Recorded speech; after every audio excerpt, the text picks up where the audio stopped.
Alright everyone, welcome to yet another Daily Cinephile vlog as we're doing some more organization in the movie room. And yeah, we got actually pretty far today, and let me just kind of go over what I've done. So in other videos I've shown you that I've been kind of grouping up the Criterion movies, the Oscar winner movies, as well as some directors, the Shout Select series, Steven Spielberg, Alfred Hitchcock, and then down there is Tim Burton, Robert Zemeckis, Christopher Nolan, and then everything from DC that I own, all the animated films, including these big books, which, I still don't really know what to do with those releases, which kind of is too bad, but maybe I'll figure out something with them someday.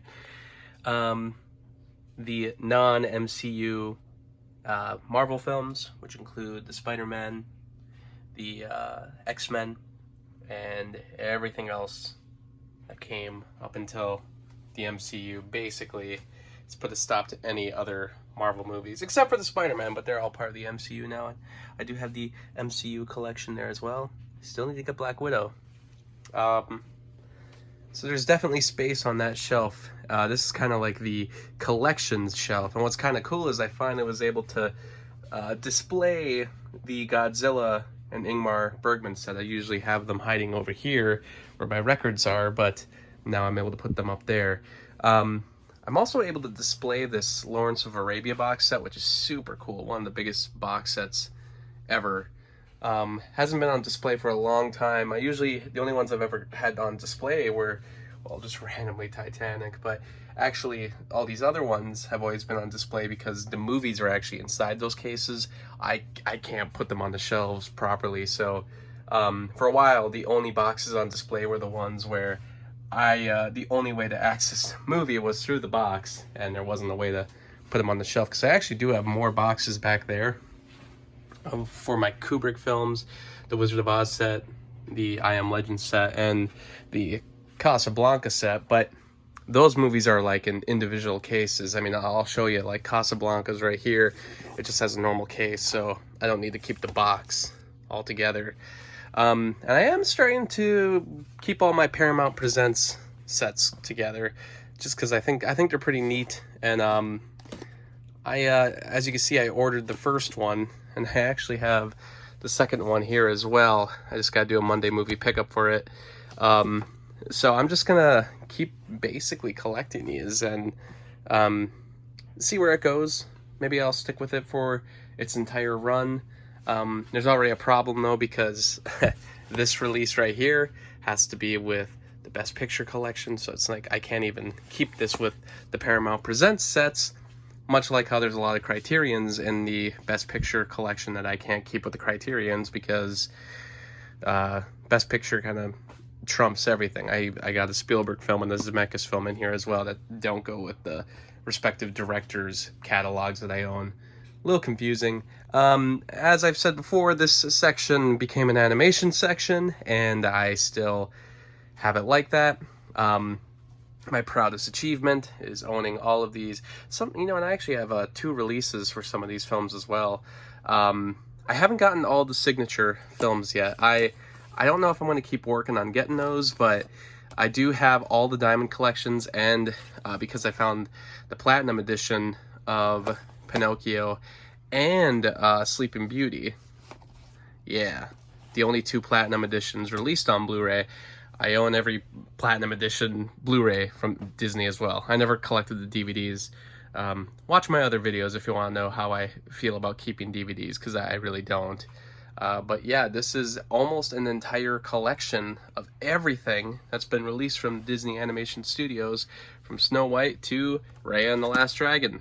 And in fact, the only 2, because recently Black Cauldron, which was a very notorious one for years that was not released on Blu-ray. It just got a Blu-ray release this year from the Disney Movie Club.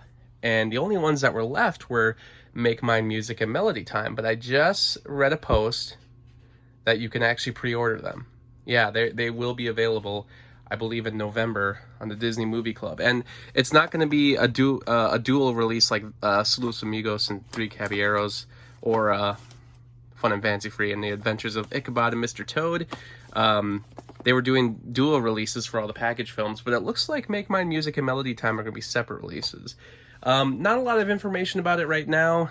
Someone just kind of accidentally found out about it when it was recommended to them when they were calling in their orders to a Disney Movie Club worker, and they stated that, yeah, it will be released in November, and it's going to be a Blu-ray, so it's not just a DVD.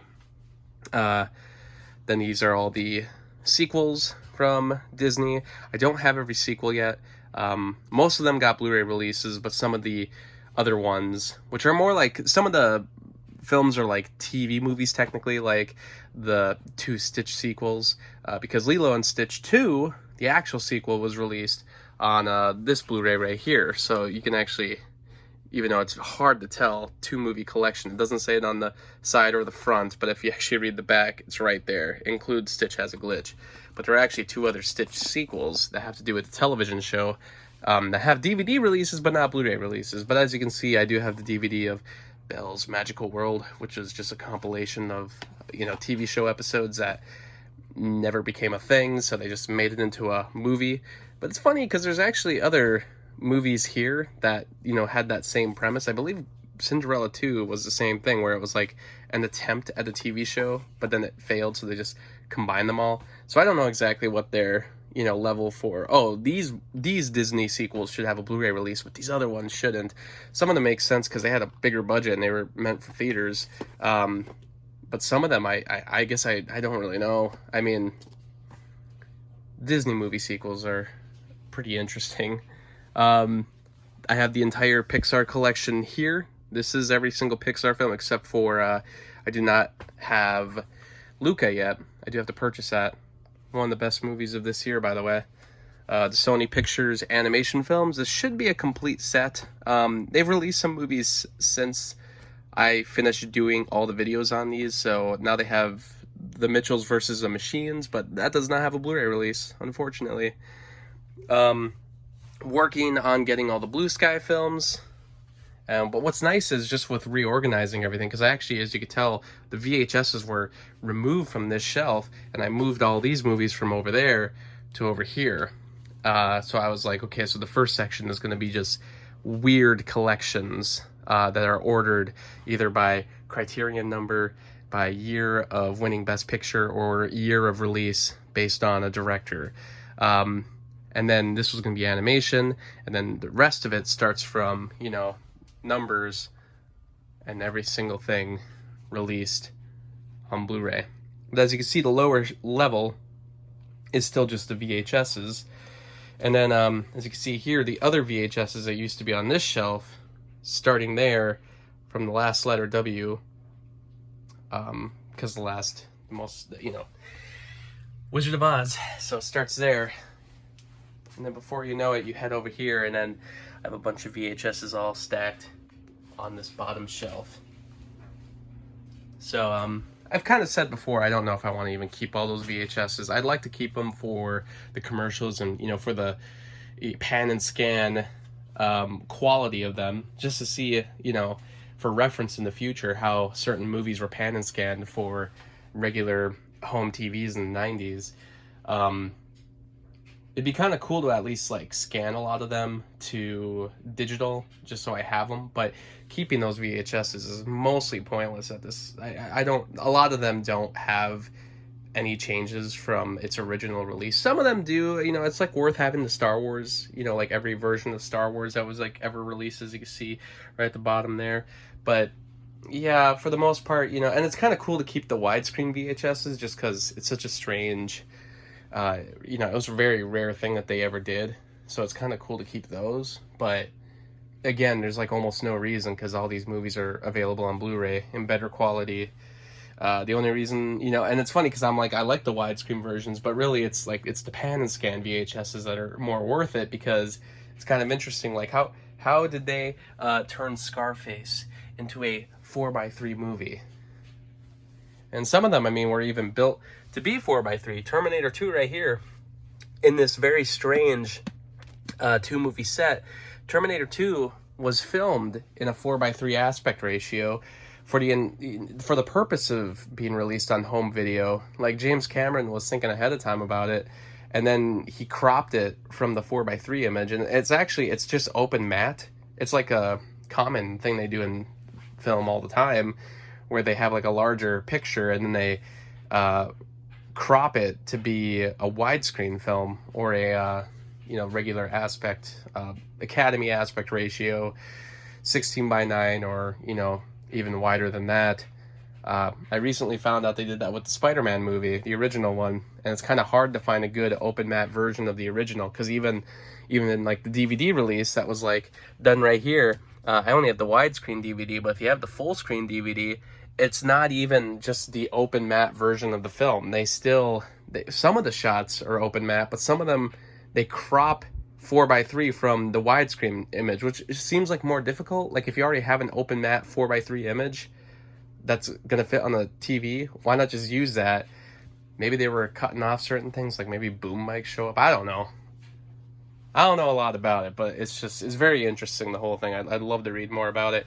And I have the DreamWorks films here. Of course, I recently did finally get Ants, which is super cool, and I'm almost complete with that whole set as well. And then we go starting from A all the way to the end with animation. So not a lot of animation stuff here.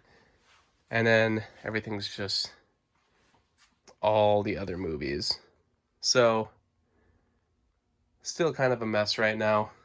I guess as like it makes sense in my brain, but I did this to kind of save space. And for the most part, yeah, there's spaces to be found here and there, but it didn't save as much space as I was hoping. But that's mostly because I'm leaving a lot of room over here.